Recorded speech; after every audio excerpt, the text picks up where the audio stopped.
that they do not want their costs using the internet to go up. They do not want their freedom to be constricted. Jessica Malugin of the Competitive Enterprise Institute says the internet was doing fine before and after net neutrality. Average broadband speeds increased by almost 40% last year, and more homes gained access to fiber in 2018 than in any other year. So it would be hard for the liberals to make a case that, if we don't make the internet, quote, free again, we're going to have a disaster on our hands, because we've had now a year to run this experiment, and the internet's doing great. And it's always a good idea to get government out of the way. Meanwhile, Malugin wonders what will happen if these regulations are put in place and the next revolution of ideas or innovations comes along. Will they be stifled by net neutrality? Time will tell. A Christian wrestler in Colorado gave up the chance at a state title because he refused to wrestle girls on his way to the podium. Brenton Johnson was the fourth-ranked wrestler in the state in his weight class and division. Chances were pretty good that he would medal in the state championship, but his path to the gold was derailed in the third round.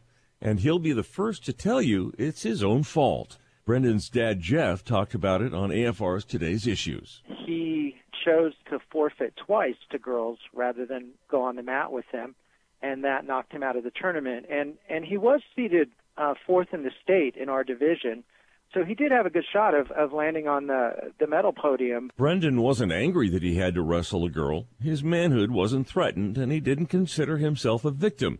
He chose his personal code of honor, prompted by his faith, over his chance at athletic glory. He didn't want to use his physical aggression and strength to tackle a girl on the mat. That's not what he wanted to do. You see, wrestling is a contact sport. Very close contact. For us, the issue wasn't can girls wrestle? Of course they can, but it's about girls wrestling boys. Right. This is the highest contact sport there that I know of. There's moves like a high crotch grab and chest to chest, and it just seems inappropriate in many ways for a guy to be wrestling a girl. Brendan finished well off the podium at the 2019 state championships, but his ethical stand did attract the attention of some college coaches. Brendan has been approached by Wheaton College and Oklahoma Wesleyan about the possibility of attending on a wrestling scholarship. I'm Steve Jordahl. And last year, the Blockbuster store in Bend, Oregon became the last one in the U.S. Now it's about to become the last one in the world. The Bulletin newspaper reports a Blockbuster in Perth, Australia will close later this month, leaving the store in Bend as the sole survivor. At one point, the movie rental stores were everywhere, and the chain had 9,000 stores worldwide. But as streaming services such as Netflix and Hulu grew in popularity, Blockbuster was forced to declare bankruptcy in 2010 and closed all of its corporate stores in 2014. We want America to be a godly nation. The Awakening with Bishop E.W. Jackson. It's never been an issue of race. It's always been an issue of the human heart. A passion to see America rise and shine like a city that's set upon a hill. The problem in America has always been sin. Don't miss Bishop E.W. Jackson and The Awakening. Weekday mornings at 9 Central on Urban Family Talk.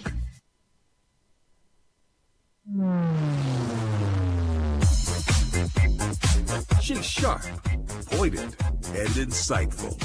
This is Stacy on the Right on American Family Radio and Urban Family Talk. Legal immigration has been a bedrock of this country. We want to strengthen legal immigration and welcome more individuals through a merit-based system that enhances our economic vitality and the vibrancy of our diverse nation. But illegal immigration is simply spiraling out of control. Thank you, Mr. Chairman. Thank you, Madam Secretary, for being here and helping us answer the fundamental question of whether we care about our sovereignty and the rule of law in our country. And unfortunately, I have the now cynical view that I'm not so sure we all agree on that we all value the rule of law and value the ability to manage our border effectively. The president has three ways he wants to pay for it. The first two are not problematic at all. He wants to use the anti-drug money. He wants to use the forfeiture fund. And if he takes those two funds and the money that we are multiple times to get Congress to work with him to address the crisis, they failed to do so. And now, Stacy Washington. Welcome to the program. It's my pleasure to be with you today. And I'm here. 22. On American Family Radio, we have the other part of our group, and the rest of y'all can just stay out of it. That's what I see them saying here. We're going to get into that.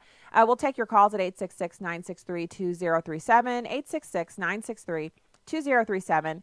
And our guest for this hour is going to be Stephen Solomon, conservative radio host and former military intelligence agent. You know, he comes on the show quite a bit. We're going to be glad to talk to him about some of the things that are going on. And we're also going to talk about the border. It's back in the news again. We had wonderful, wonderful testimony by Homeland Security Secretary Kirstjen Nielsen, talking about how this year we're going to see 1 million illegal aliens trespass our southern border. 1 million. So remember, 100,000 a month is actually more than 1 million. It's 1.2 million. If 100,000 cross every month, that's 1.2 million additional immigrants here, illegal aliens, in addition to the over 1 million lawful immigrants we receive into this country. Now, if you think about that for a quick second, if you think about what that means to America as we know it, and this is not xenophobia, it's not me for people who come from other countries and want to make America their home. This isn't about fear. It's about breaking the law and condoning that or being against that. So we're going to get into that as well. I also want to talk about Whole Foods and what's going on with them with their minimum wage hike. So you might have heard that Whole Foods actually brought about this. It's really wonderful if you think about it. They chose to increase their minimum wage. So the floor, so anybody who works at Whole Foods now, you're making $15 an hour. And so you probably think, okay, what's wrong with that? They chose to do it. They did it, and in some of the places where Whole Foods operates, those local legislatures and municipalities have already opted to make $15 the floor, the threshold. It's the minimum wage. And so what they were able to do is kind of anticipate that and get ahead of it. But what they've also done with not so much fanfare, not so many announcements, is they've cut their part-time workers from 32 hours a week to about 20 or 21 hours a week. So the net effect is that if you were making $10 or $11 an hour before, but you were working 32 hours a week and taking on any extra shifts that you could find because, your coworkers, anybody who's full-time who needed a shift replacement, it would be a part-time person, and any other part-time friend who has a wedding to go to or something with their kid and they need you to take on a shift, you would take it as long as you didn't exceed 39 hours. Well, that's no longer an option for you because they've reduced your hours and now everyone's looking for those extra hours. So instead of people actually taking a little time off, they have more time off because they're only working 20 or 21 hours a week. The net effect is that people are making less money than when they were making the lower per hour rate. So the question is, people are obviously screaming about that, and some municipalities are moving to change the law. In addition to increasing the minimum wage, they're saying employers cannot offset that cost by lowering the number of hours that someone works. Well, how much more command and control are we going to give to elected officials, and some of them not elected, to control what business owners can do with their employees? Remember, the contracts that employees have with their employer are not between the employer and the state or the employer and some local government. The contract is between the employee and the employer. And the negotiation that exists there is if you don't like the amount that you're being paid, you can always go work somewhere else. You don't have the right to demand that someone pay you more just because you're there. You have to earn more money. So we are already on a slippery slope here where municipalities will just sit up in meetings. And I was on school board, so I know how this works. You meet, you have subcommittee meetings where you meet about specific topics. People come in, they talk about, well, I'm having this problem, I'm having that problem. And then what happens when they're having that problem?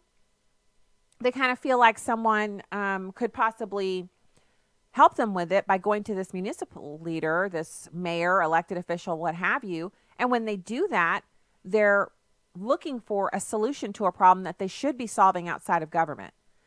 When they get the elected official to weigh in and do this for them, to make this change, namely every business within, the city limits will have this minimum wage, what they're doing is they're taking away their own power, they're giving it away, And they're putting their employer in a difficult position because now the employer who knows the ins and outs of the business have the ability to control it the way they should.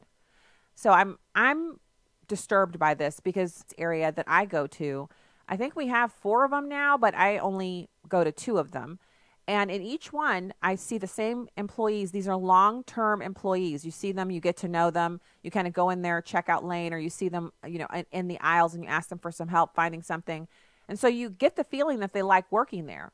But what this is doing is making it more difficult for them to maintain just a single employment opportunity at Whole Foods. If they can only work 21 hours a week, and that's the max they can get, and they're being told that corporate has made this decision, advice from corporate has made it possible or impossible for them to work more hours, then their only other option is to find another job to supplement their income at Whole Foods. And working at 2 different places at the same time, not so cool if you have to actually physically go to each location. It's one thing when you're freelancing and you're doing everything from one place, like your office is a Starbucks or your office is at home.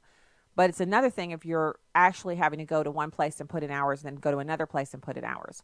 And so that's what's so, I hate to say depressing, but it's just a sad consequence of this idea that we have to give in. We have to do what these people who some of them never owned businesses. Some of them have never done any balance sheet work or tried to manage any kind of work environment. And we're going to let those people decide what the minimum wage should be based on the fact that some people have made poor life choices. They have a poor cultural allegiance that puts them in a position where they can only afford to work a minimum wage job. And by afford, I mean that's their floor.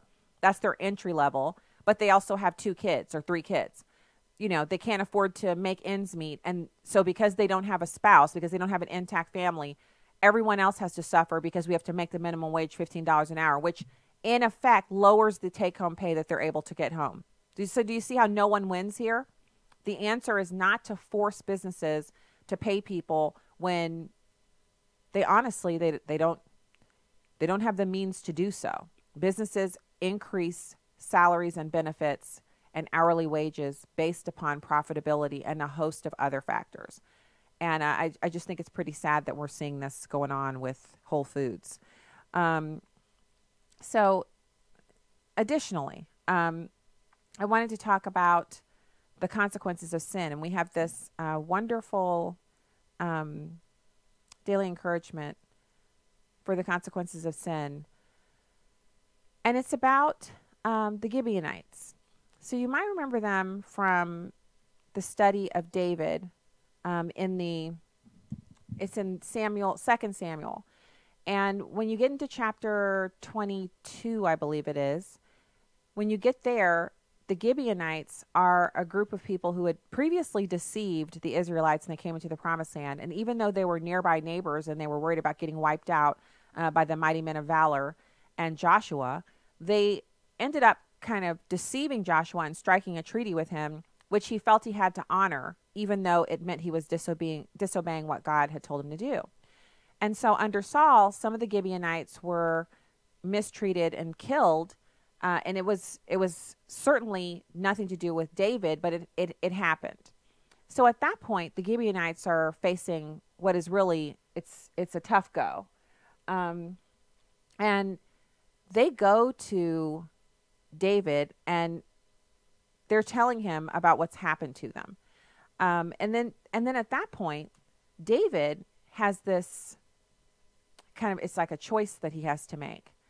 And so there's this famine going on, and David's wondering, why is there a famine? Like, what have we done? What is going on? He goes to God and he says, what's happening, Lord? What have we done to deserve the famine? And God tells him it's on account of Saul and his bloodstained house, because he put some of the Gibeonites to death, and he did it unjustly. So David calls the Gibeonites in, and he's speaking to them. They're not a part of Israel, but they're a part of the Amorites, the survivors of the Amorites, they had this treaty with Israel that Israel had sworn to spare them from the sword. And so Saul tried to annihilate them.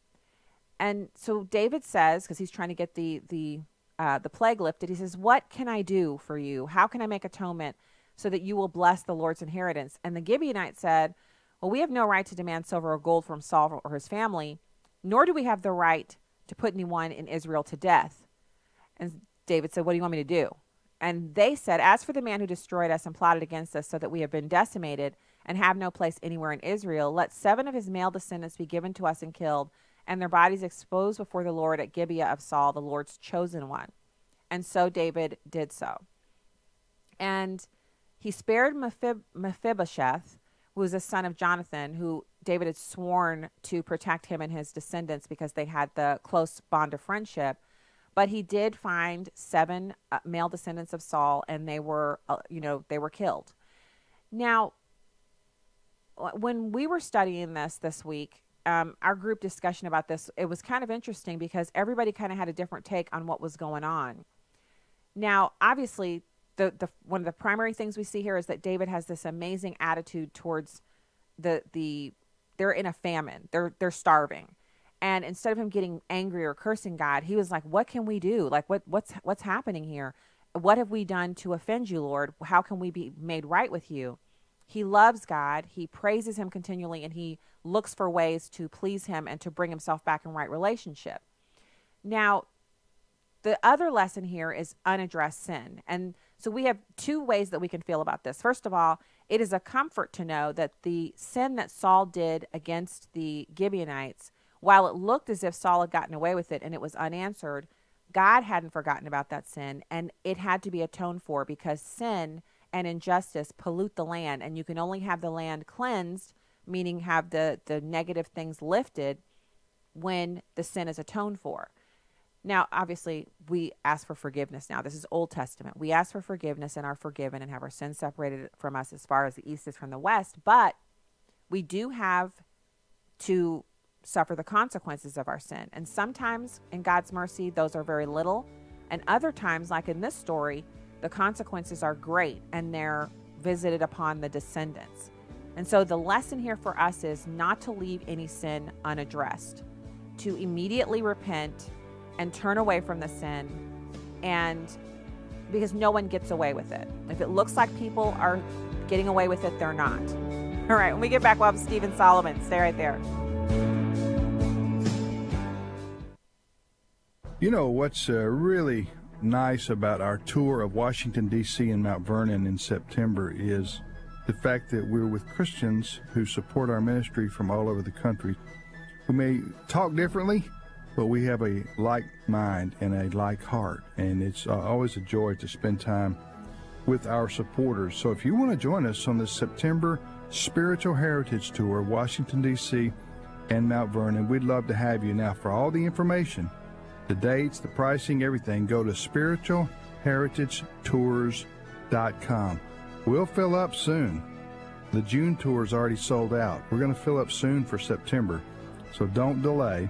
We also go to Williamsburg and Jamestown on a tour preceding the Washington, D.C. tour. So if you'd like information on either one or both of those tours, go to spiritualheritagetours.com. That's spiritualheritagetours.com. Hi, I'm Crawford Loritz with a legacy moment. I've known several people in my life who were the slick negotiating type. You know what I'm talking about, wheeler dealers, the kind of person who would make a really good car salesman or maybe a politician, but even they had lines they would not cross. Some concessions lead to costly compromise. Sometimes you give up, you give in, you give up, you give in, you give up, you give in, and before you know it, you've crossed a line that it's hard to regain the ground you've given up. It's not wise, for example, to make a deal with a terrorist or with anybody, for that matter, who could care less about your survival or life. We all need boundaries that we don't let others cross and that we don't cross. There's a sad illustration of these concessions and lack of boundaries that cause terrible compromise in Joshua chapter 16, verse 10. Listen to these words. For they, meaning the children of Israel, did not drive out the Canaanites who lived in Gezer. So the Canaanites live in the midst of Ephraim to this day, and they became forced laborers. There are a couple of observations I want to make. Difficulties can pave the road to disobedience. We give in. We just say, this is hard. I don't want any trouble, and it looks like this will be okay. Then when we compromise, integrity is breached. We compromise our character because we've done something we know is not right to do. Then lastly, sin becomes our destiny. We've given up. We've given in. We've allowed people to step into areas they shouldn't step into, or we've gone places sinfully we should not have gone. But here's what I want you to remember today. Obey God no matter what, and think about the implications and the real price you'll pay when you're tempted to compromise. To view an online transcript of today's Thoughts by Crawford, go to livingalegacy.org. This is Stacy on the Right with Stacy Washington on American Family Radio and Urban Family Talk.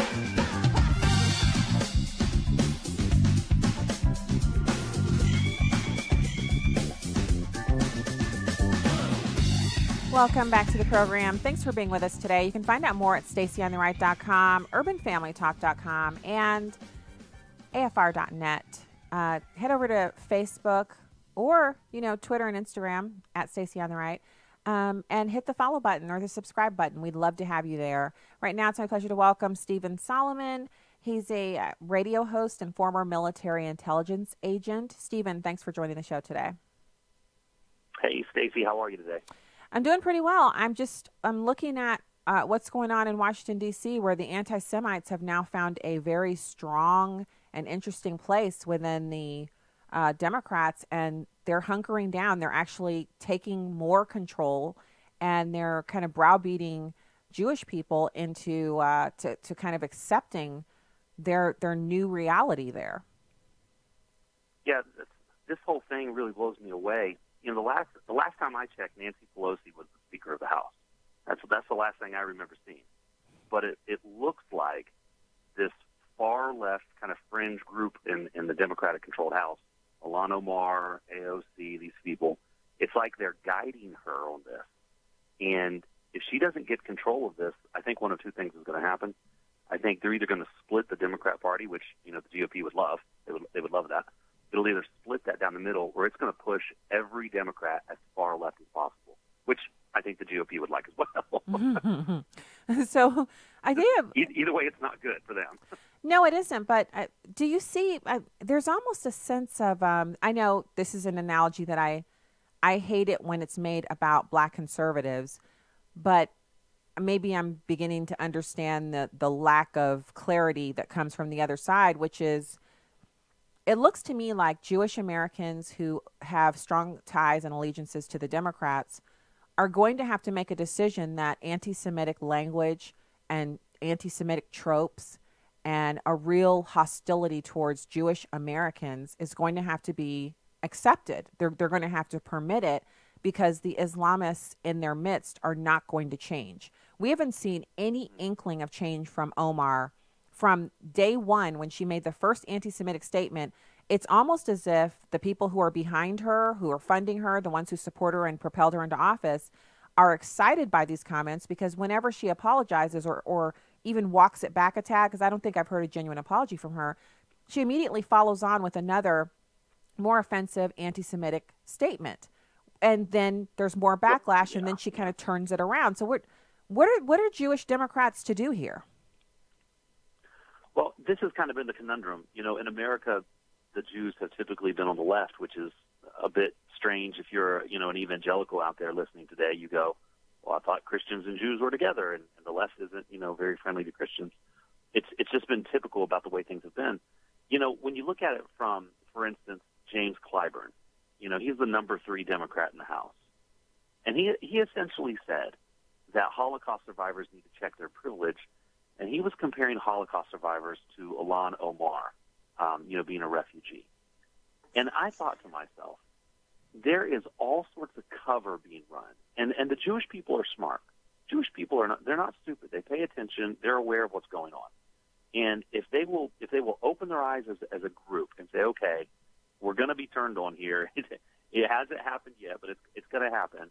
I think they're going to be able to see right through what's going on here. The farther left the Democrats go, I think the more comfortable Jewish people in America are going to feel leaving Democrats.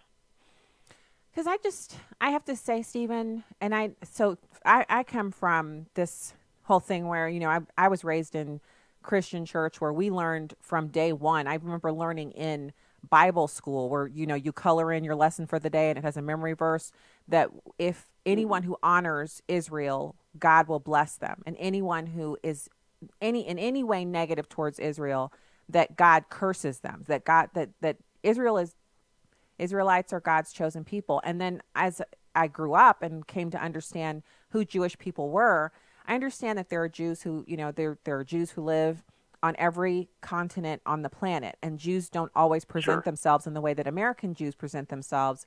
But it is definitely still a single people group. And then it's just been like maybe 8 or 9 years that I've been aware of the fact that Jewish people, like there are less than 40 million Jewish people on the entire planet. And for context, there are 38 or 40 million Black Americans. So, I mean, if you think about the entire world, and there's 7+ billion people on it, and Jewish people, the Jewish people are 40 million or so. That is kind of amazing. And so I remember being out to lunch with some Jewish girlfriends. Our kids used to go to a public school that is in an area of town it's like the Mecca for Jewish people in the Midwest. St. Louis is actually one of the most heavily Jewish cities in the entire country outside of New York and certain parts of Florida. Yeah, there are so many young Jewish families here that they actually have a Jewish concierge at the Jewish Community Center here who helps shepherd the families into neighborhoods that have a temple and good schools, et cetera, are easily travelable, walking neighborhoods, whatever the family's looking for. If they're coming into the country or moving from across the country, this woman helps them to get the optimal living situation for wherever the husband or the wife is going to be working or what have you. And so I learned all of that. And I also, one of the things that's interesting is with our old house, we bought it from a family that happened to be this Jewish developer, and he owned it. And when we replaced the refrigerator, we found some pictures from a birthday party of their kids and actually gave them to him at the school. And he laughed and he said, "Oh my goodness, I remember this party." And he said, "How'd you get these?" I'm like, "We have your old house." And we sat down and just like in the foyer of the elementary school and talked about it. And he was telling me all these stories. And he would always joke with me after that because, we kind of struck up a little friendship. So wherever I'd see him around town, he'd walk up and he'd say, "We Jewish people, we're a small people, or we survived another day. Another day that Jews have survived." And these were fantastic jokes, but I have not one Jewish friend from that time who didn't kind of joke around about the fact that people are always trying to kill the Jews. This is like a thing that they talk about all the time. And now that I know conservative Jewish people who these are also friends, people who they live in New York, and they also are very cognizant of the fact that they have enemies far and wide, and they have to be very careful with themselves and with how they present themselves. And they can't allow any anti-Semitism to stand because of that. Like they can't allow that kind of talk to become normalized because it leads to people trying to annihilate them. So how can they stay with the Democrats with this new trajectory? Well, Stacy, it's all about history. It's all about knowing history. Facts bear it out. 6 million Jews were killed in the Holocaust. By the way, not to even mention groups of people like the handicapped or homosexuals. Just the Jews, 6 million of them were murdered by the Nazis. Why this is such a big deal and why people should care about Ilhan Omar saying anti-Semitic things is because we know just how hated the Jewish people are around the world.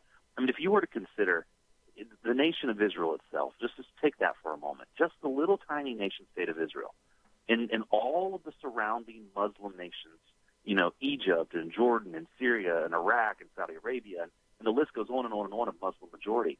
There is a drop in the bucket where the Jews are halfway safe. We know, historically, we know how much they're hated. And so every person with any bit of sanity should stand up and condemn Ilhan Omar for her comments because we know where that type of thinking leads. It is a tragedy, Stacy. It is an absolute stain on our nation that the Speaker of the House can't rein in the Democrats and get them to condemn what she said. That's a tragedy. Well, it is. But earlier you mentioned that, it's good for Republicans if the Democrats stay on this tack. Now, again. Yeah, the political side of it is good. Right, the political side. So, let's unpack that a little bit, Stephen. So they're really enamored with this new group of incoming freshman congressmen. And I don't think Nancy is as happy as the face she puts on for like the public. I don't think she's as happy about it as it may look. I think she sees a real fracture within the party coming, and it's something that she wants to rein in, but she's also got a lot of people in her party who they're nincompoops who support stupid stuff. So they've supported her in the past. But on this, they tend to skew towards this new younger generation of people coming in with these crazy ideas, people that Nancy can't manage, which the reason she's Speaker of the House is because everybody thought if anybody can control this crazy bag of cats, it's Nancy. We'll put her back in charge. But she doesn't seem to be able to handle it. No, she doesn't. And the reason we say it's good for and again, we say politically, it's never good for somebody to be as extreme as Ilhan Omar has been. That's, morally, she shouldn't be saying this. But politically, it's good for the opposition party, the GOP, because, like I said, what's going to happen is you're going to split the Democrats. I mean, you think of Joe Manchin, for instance. Think of that type of Democrat, which is very rare. Those are becoming like Bigfoot. You never see them, and they're very rare. Think of those types of Democrats. He will not be the kind of guy to support the thinking of this, Green New Deal and Israel is the worst and socialism and all the things that Democrats are espousing on the far left.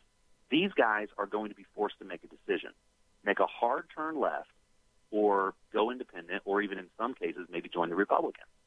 Democrats will not survive this type of thinking. It's going to split the party. So what does that look like? Because, so part of me is like, yippee, let's do some cartwheels and drink some extra, lattes with extra foam. Let's celebrate. Let me even get some kettle corn, even though we're trying to go off the sugar. Let's do it. That's how I feel, part of me, Stephen. But the other part of me is like, wait. So I read Tucker Carlson's book, Ship of Fools, and he makes the case for the two-party system that you need, Democrats who are a little more wary of the government, like they used to be. They didn't trust the government. Right. They wanted to protect the environment. Not these current environmentalists, but the true environmentalists who actually ushered in the kind of we're the best on the environment on the entire planet. And part of that is due to liberals who really cared about cleaning up streams and rivers and making sure that businesses didn't pollute. And so there's this, it's like watching the death of something that's a necessary evil. Conservatives do need a foil to kind of rein us in from our kind of libertarianish, limited government, wild, open, free market, kind of ways. We do need that. We won't have that. We already don't have it, but I'm saying this will be the full extreme if the party fractures on the left and they become basically two groups. One is a group that really respects all Americans, and then the larger group, which will be anti-Semitic, anti-freedom, and really they're the true sexists and misogynists if you look at the way they treat women, that whole bit. Well, you hit the nail on the head there, and there's a quote from Adrian Rogers, the old preacher, and he said, "I'd rather be united by the truth than divided by a lie." And when you think about our culture and where America's going and what we're doing, not only within the church but within the culture at large, and you look at the idea of let's tear down lines, let's all just kind of be unified and all be the same and not have any doctrinal differences or political differences, we're all just kind of one. The truth of the matter is these differences are important. And if you believe in the Constitution, if you believe in limited government, if you're a believer and you believe in the Word of God, if you believe in any of these things, you need lines. You need people to say where they're at, what they believe. And so while it's not morally good to be anti-Semitic, while it's not great to say, hey, we want a gigantic government to control everything, what it does do something, Stacy, is it reveals. And revealing is always good. And for that, we should say, all right, let it happen. Well, I love it when people announce, so I've had a lot of different kind of argumentative discussions, and sometimes they've been very thoughtful and very substantial with people who are a part of the movement to kind of bring more diversity, quote fingers, into public education. And what they do is they teach white teachers and white administrators that they are inherently bad. They're descended from, slave owners. And even if they're not, they have to carry this guilt around. And there have been times where these people are crying and they're, literally like experiencing all of this pain and hurt, but they're not responsible for that. They weren't the slave owners. Some of them aren't even descended from slave owners. And Stephen, I really would say that some of what's happened with the diversity push is that it has taken people who would normally be openly racist. In other words, they would wear it on their sleeve and you would know that you weren't safe with them. And they've pushed it below the surface. So the racism has not been eradicated, but the behavior papers over it. So it manifests in much more insidious ways. I've always said I'd rather someone be openly racist towards me, so I know that person is someone that I can't trust and I can avoid, and I know I can't, they're not safe for my kids, they're not safe for me and my family. I would rather know that than have that person paper over it and hide it and, you know, do things under the table that it takes longer to realize and to remedy. And this thing with the Democrats, I'm overjoyed actually to see them finally stop lying about abortion. Stop lying about infanticide. Stop lying about anti-Semitism. I'm overjoyed by it, but it's also kind of frightening because you have to be pretty sure you're going to win to rip that kind of a mask off. Well, and this is what people on the right, this is what the Republicans, this is what conservatives, this is what Christians have been screaming for years. I mean, this is what we've been screaming for years, that Democrats and those on the left will say, no, we don't want your guns. No, we don't want infanticide. No, we don't